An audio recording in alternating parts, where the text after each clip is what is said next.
गेहूं की फसल में इल्ली का प्रकोप, जी हाँ, ये देखने और सुनने में बड़ा अजीब सा लगता है क्योंकि अभी तक तो हमने कभी हमारे खेत में इल्ली का प्रकोप गेहूं की फसल में कभी नहीं देखा था। हाँ, चने और मसूर बटरी वगैरह में हमने चने का प्रकोप देखा है और देखने के साथ उसका उपचार कीटनाशक दवाओं के द्वारा किया भी है।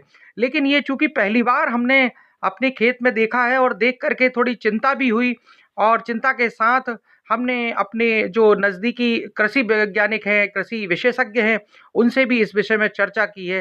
तो ये जो वैरायटी है हमारी गेहूँ की वो 1544 है, यहाँ सबसे ज़्यादा यही बोई जाती है और इसमें ये रोग लगना बहुत ही चिंताजनक हो गया है दोस्तों। तो हम बात आज करेंगे कि ये रोग से हम कैसे बच सकते हैं और ये रोग जो है किसी भी प्रकार अब ये इन खेतों में दोबारा नहीं लगना चाहिए। इस विषय में भी हमने कृषि वैज्ञानिकों से चर्चा की है। तो जी हाँ, हम जानते हैं कि इससे हम कैसे बचें।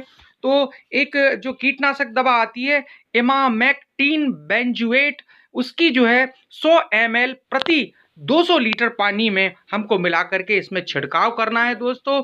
और जब भी आप इल्ली देखें तभी उसी दिन आप उसी क्षण ये निर्णय ले लें कि ये जल्द से जल्द हमको दवा करनी है। आप प्रोफिनोफास का उपयोग भी कर सकते हैं दोस्तों।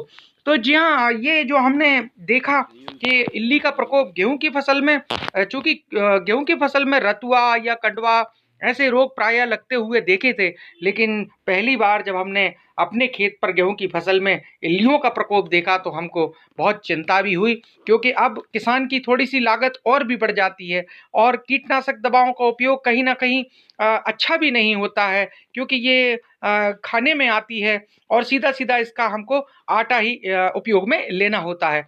तो दोस्तों, ये एक बड़ा चिंता का विषय है और इस विषय में हमने कृषि वैज्ञानिकों से बात करी है तो उन्होंने हमसे पूछा भी कि आपने बीज उपचार करके, तो हमने बहुत अच्छे से बीज उपचार करके जो विधि विधान होता है उसी प्रकार से हमने अपने बीज की बुआई की है। बीज उपचार हमने बहुत अच्छे से किया। बीज उपचार के बाद हमने छाए में भी इस गेहूं की दानों को सुखाया था, इसके बाद ही हमने बोनी की थी। लेकिन इसके बाद भी कहीं ना कहीं मौसम परिवर्तन या बादल बादल छाने के कारण ये रोग लगता है और ये प्रायः बहुत कम देखा गया है। चूंकि हमारे क्षेत्र में है तो हम इसको पूरी जड़ से खत्म करने का प्रयास करेंगे और प्रयास करेंगे कि किसी और गेहूं की फसल में ये प्रकोप ना आ पाए दोस्तों। तो हमने ये आज जाना कि ये जो है पहली बार देखने को आया है, लेकिन इसका जो उपचार हमने आपको बताया एमामेक्टिन बेंजेट दवा और या फिर आप जो है प्रोफिनोफास दवा दे सकते हैं। तो हम अगर बात करेंगे कि ये जो है पहली बार ही हमने देखा है, और ये जब पहली बार हमने देखा और आज ही हम अपने खेत में गए तो बहुत हमने कृषि वैज्ञानिकों से बात करी और इस सब के विषय में और हमने उसका उपचार जाना।